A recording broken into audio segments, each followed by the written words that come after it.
And Pawan Kalyan గారిని interview చేసినప్పుడు experience ఏంటి? ఎలా అనిపించింది అంత పెద్ద వ్యక్తిని ఇంటర్వ్యూ చేయడానికి? ఎప్పుడు చేశారు ఇంటర్వ్యూ? లాస్ట్ టైం ఎలక్షన్స్లో చేశాను. ఓకే. అంత పెద్ద వ్యక్తిని ఇంటర్వ్యూ చేసినప్పుడు యాక్చువల్గా పవన్ కళ్యాణ్ గారు ఆ టైంలో చాలా బిజీ ఉన్నారు. మొత్తం అన్ని మీడియా ఛానల్స్కి ఇంటర్వ్యూ చేసేసి వెళ్ళిపోతున్నారు, హడావిడిగా వెళ్ళిపోతూ ఉంటే నేను సడన్గా వెళ్ళి సార్ ఇలా మీకు టైం లేదు బట్ నాకు ఇలా ఇంటర్వ్యూ కావాలి, జస్ట్ 2 minutes అని అడిగాను. ఆ పక్క నుంచి వాళ్ళకి పవన్ కళ్యాణ్ గారి పక్కన వేరే వాళ్ళు, లేదండి అస్సలు టైం లేదు సార్ వెళ్ళిపోవాలి అర్జెంటుగా అని చెప్పేసి అంటే, నువ్వు ఆగు అని చెప్పి వాళ్ళని ఆపి ఓకేనమ్మా చేద్దామని చెప్పేసి అన్నారు. నేను తొందరగా మైక్ తీసుకొచ్చి ఆయన ముందు పెట్టి ఆయన చూస్తూ క్వశ్చన్స్ అడగడం మర్చిపోయా.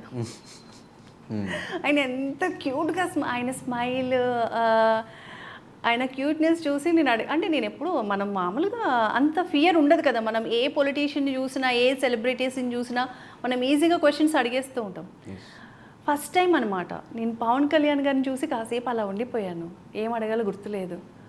తర్వాత ఆయన అడగండి అంటున్నారు, అప్పుడు వెంటనే ఇదయ్యే క్వశ్చన్స్ అడిగాను. అడిగాక నవ్వారనమాట, వెళ్తూ నైస్ బాగా చేసావు అని చెప్పేసి అన్నారు. Oh thank you so much sir అని చెప్పేసి ఆయన లిఫ్ట్లో వెళ్ళిపోతూ ఉంటే వెళ్తూ థ్యాంక్ యూ అని చెప్పేసి అన్నారు. సో నేను లైఫ్లో ఎప్పటికీ మర్చిపోలేను అది. అండ్ చేసిన చాలా ఇంటర్వ్యూస్లో మొదలు ట్రోల్స్ అవుతూ ఉంటాయి, అట్లా రోజా గారిది ఒక ట్రోల్ అవుతూ ఉండింది. అవును, రోజా గారి కార్ విషయం, ఆ ఇంటర్వ్యూ కూడా మీరే చేశారు.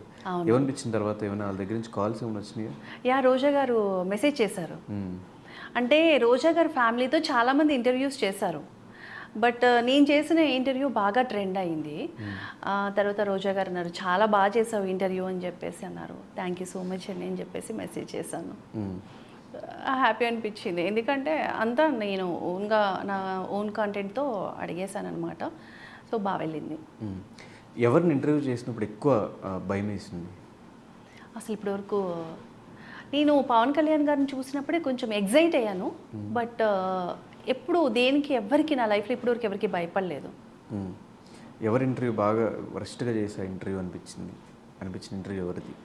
ఇప్పటివరకు ఎవరి నేను ఏ ఇంటర్వ్యూ చేసినా కొంచెం బ్లాంక్ అయిపోతూ ఉంటాం కదా, అవతల పక్కలు చెప్పే ఆన్సర్స్ కొంచెం బ్లాంక్ అయిపోతూ ఉంటాం కదా, అలాంటి సందర్భాలు ఏమైనా వచ్చినాయి? అస్సలు లేదండి. అసలు నేను యాక్చువల్గా ఒక ఇంటర్వ్యూ ఉందంటే నేను ప్రిపేర్ అవ్వను. సో ఆ పర్సన్ ఏంటి అనేది తెలుసుకుంటూ వస్తా కూర్చుంటా అడిగేస్తాను చేసేస్తాను అంతే, ఏదైనా అంతే. సో అంత ఎవరు లేరు.